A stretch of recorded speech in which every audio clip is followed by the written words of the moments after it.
9th class student, we are going to start the part 2 in Hindi subject, chapter first, दो बैलों की कथा। पिछली बार हमने पढ़ा था कि किस प्रकार से हीरा मोती भाग निकलने की कोशिश करते हैं, वापस से उनको लेकर के गया वापस आ जाता है और किस तरह से उनको बांध करके काम में लिया जाता है। वहाँ उनकी हालत क्या हो गई, वहाँ एक छोटी सी बच्ची से उनकी आत्मीयता हो गई।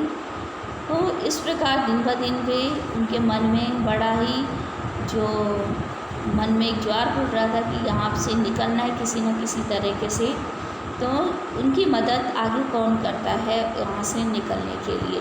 जिस प्रकार से पहले वे रस्सियाँ जो तोड़ करके निकल चुके थे, इस बार भी उन्होंने सोचा कि पहले की तरह ही रस्सियाँ इस बार थोड़ी मोटी थी, चबा करके एक झटके में तोड़ करके निकल जाते हैं, लेकिन वे सफल नहीं हो पाते हैं। कोशिश करते हैं जब वे कर रहे होते हैं ये सारी रस्सियाँ तोड़ने का काम। तो रात को जब एक वही बालिका जिससे बहुत ही आत्मीयता हो गई थी उनकी, तो वो रोटियाँ खिला करके चली गई थी और दोनों रस्सियाँ चबा रहे थे, लेकिन मोटी रस्सी मुंह में नहीं आती और बेचारे बार बार जोर लगा करके रह जाते। अचानक से वो बच्ची निकली, लड़की निकली, दोनों ने सर झुका करके उसका हाथ चाटने लगे, दोनों की पूँछ खड़ी हो गई।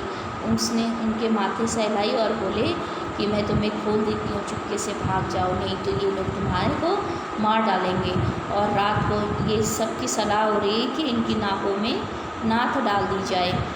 और इस प्रकार से उसने जो है गराव खोल दिया और रस्सी को खोल दिया और दोनों चुपचाप खड़े रहे एक पल के लिए। तो अगर हम बातें करने लगे मूक भाषा में, अगर हम यहाँ से चले जाएंगे तो बेचारी ये जो बच्ची अनाथ बच्ची है इस पर आफत आ जाएगी, इसकी माँ इसको मारेगी, क्या कहेंगी। तो अचानक से जो बच्ची है सब कुछ समझ गई और वो चिल्लाई कि दोनों फूफा वाले बैल भागे जा रहे हैं। अब भागने के अलावा उनके पास कोई रास्ता न था। दादा दादा दोनों वाले भागे जा रहे हैं, जल्दी दौड़ो जल्दी दौड़ो। तो इस प्रकार से जो गया हड़बड़ा कर भीतर से निकलता है बैलों को पकड़ने के लिए। दोनों भागे और गया ने उनका पीछा किया। गया ने शोर भी मचाया, फिर भी कुछ नहीं हुआ। कुछ आदमियों को भी साथ लेने के लिए लौटा, लेकिन दोनों मित्रों को भागने का मौका मिल गया। सीधे दौड़ते दौड़ते उन्हें रास्ते की पहचान न मिली कि कहाँ जा रहे, कहाँ से आए थे, कहाँ जा रहे थे। नए गांव मिलते गए उन्हें।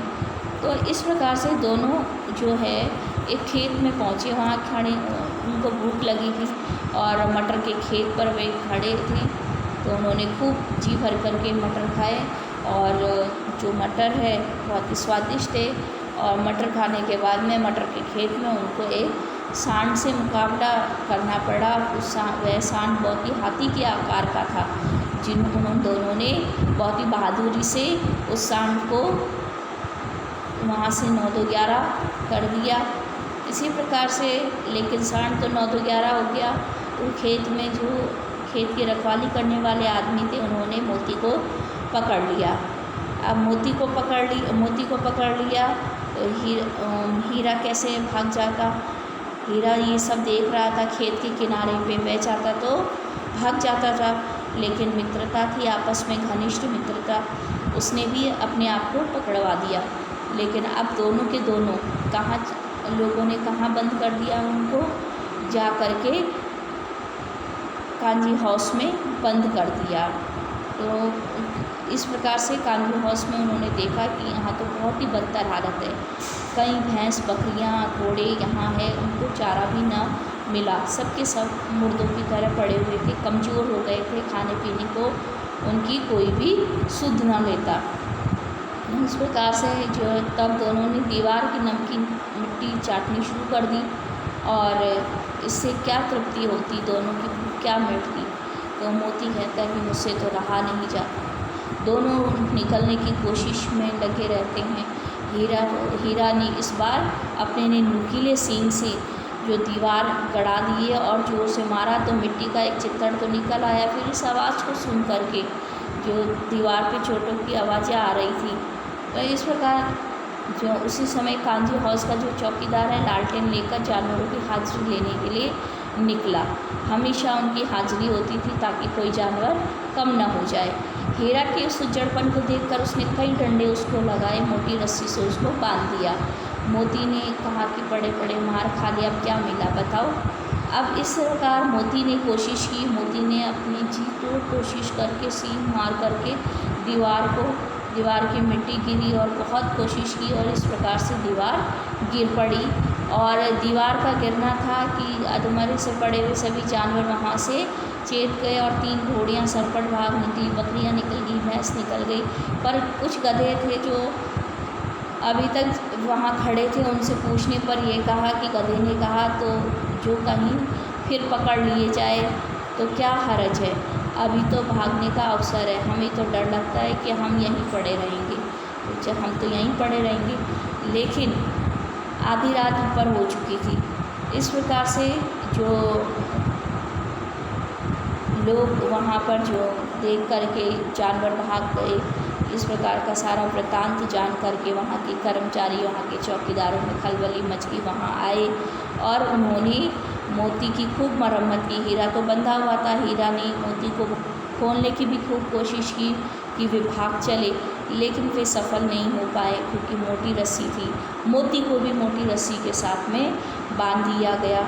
1 सप्ताह तक दोनों वहाँ पर बंधे हुए थे। उनको घास भी नहीं डाली गई, उनको कोई चारा नहीं दिया गया। अब इतने कमज़ोर हो गए थे कि उनसे उठा भी नहीं जा रहा था, उनकी हड्डियाँ निकल चुकी थी। एक दिन देखा कि उन्होंने कि दोपहर होते 50-60 आदमी जमा हुए और तब दोनों निकले और उनकी देखभाल होने लगी कि उनकी नीलामी का वक्त आ चुका था। लोग उनको सूरत देखते और उनका मन फिका करके कि बैल तो मरे हुए हैं, कौन ख़रीदार होता है ऐसे बैलों का। लेकिन अचानक से एक दड़ियल आदमी जिसकी आँखें लाल थी, अत्यंत कठोर था, उसने कूलों में दोनों के कूलों में अंगुली गोद करके मुंशी जी से वह बात करने लगा और दोनों को ज्ञान होने लगा। दोनों का दिल कँपा उठा और उनकी आँखों में दिख रहा था अब ये नहीं बचेंगे। और क्या भगवान भी जो है, भगवान भी अब उन पर दया नहीं करती है। इस प्रकार भगवान के लिए तो हमारा जीना मरना दोनों बराबर हैं। तो इस प्रकार भगवान के हवाले छोड़ देते हैं। वे दोनों बैल जो हैं सोचने लग गए कि अब तो ये है आदमी छुरी चलाएगा हम पर, मांस, खाल, सींग, हड्डी सब किसी न किसी काम आ जाएंगे हमारे। नीलाम होने के बाद दोनों को जो है अपने साथ में लेकर के जाता है दड़ियल। दोनों बहुत कमज़ोर हो चुके होते हैं, पाँव जहाँ नहीं पड़ते गिर पड़ते, वहाँ धीमी चाल हो जाती, वह जोरों के डंडा मारता और फिर वापस से वे चलने लगते बड़े ही दुखी मन से और बहुत ही निढाल शरीर के साथ में। अचानक से दोनों को मालूम हुआ चलते चलते कि अरे ये रास्ता तो जाना पहचाना है, रास्ते कौन सा रास्ता आ गया है, वही खेत है, वही बाग है, गांव मिलने लगे हैं। प्रति क्षण जैसे जैसे उनको अपना जाना पहचाना लगने लगा, ये सब उनकी चाल जो है तेज होने लगी, थकान दूर होने लगी, सारी कमजोरी गायब हो गई। अपना ही हार आ गया। इसी कुएं पर हम पुर चलाने आया करते थे, यही कुआं है, यह है मालूम चला उन्हें। अरे हमारा घर नगीच आ गया, मोती ने कहा। हीरा, भगवान की दया है, अब तो मैं घर भागता हूँ, यह जाने देगा इसे मैं मार गिराता हूँ। नहीं नहीं, दौड़कर थान चलो, वहाँ से हम आगे ना जाएंगी। तो इस प्रकार से दोनों ने क्या है कुलेने मारते हुए दौड़े बड़े ही मस्ती से, और वह दड़ियल भी पीछे पीछे उनके दौड़ा। चूरी धूप सेक रहा था, बैलों को देखते दौड़ा और गले लगा लिया। आनंद के आंसू आने लग गए दोनों बैलों के भी। रस्सियाँ पकड़ ली चूरी ने, जो दड़ियल ने रस्सियाँ पकड़ ली जाकर के जोर से, और चूरी ने कहा मेरे बैल है। उन्होंने कहा तुम्हारे बैल कैसे हैं? मैं मवेशी खाने से नीलाम लिए आता हूँ, तो तुमने तो समझा हूँ चुराए लिए आते हो, चुपके से चले जाओ, मेरे बैल है, मैं बेचूँगा तो भी बिकेंगे, नहीं तो थाने में जाकर के रपट दिखा दूँगा। मेरे बैल है, यह सबूत है कि मेरे द्वार पर खड़े हैं। तो इस प्रकार से दड़ियल जो है झल्ला कर करके बैलों को ज़बरदस्ती ले जाने लगा और उसी वक्त जो है मोती ने सींग चलाया और मोती सींग चलाया। दड़ियल पीछे हटा, मोती ने पीछा किया, उसके पीछे पीछे भागा और गांव के बाहर उसे निकाल करके ले गया।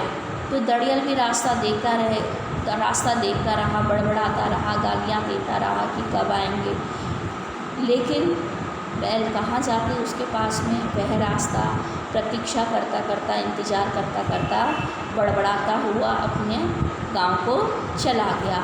ये सारे गांव के लोग इस सारे दृश्य को देख रहे थे और मोती विजयी शूर की भांति उनका रास्ता जो है इस प्रकार से रोक के खड़ा था। गांव के लोग यह तमाशा देखते और हंसते।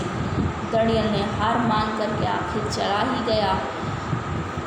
तो इस प्रकार से जो है वे अपने घर आ गए। उन सभी की बहुत दोनों की आवाभगत हुई और झूरी खड़ा दोनों को सहला रहा था और सामने लड़के तमाशा देख रहे थे।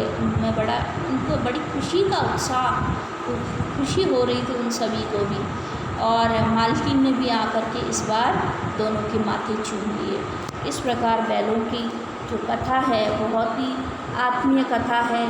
मानव का पशुओं के प्रति बहुत ही आत्मीय जो संबंध हमें देखने को मिला इस कथा के माध्यम से। इस प्रकार की कथा पूर्ण हुई।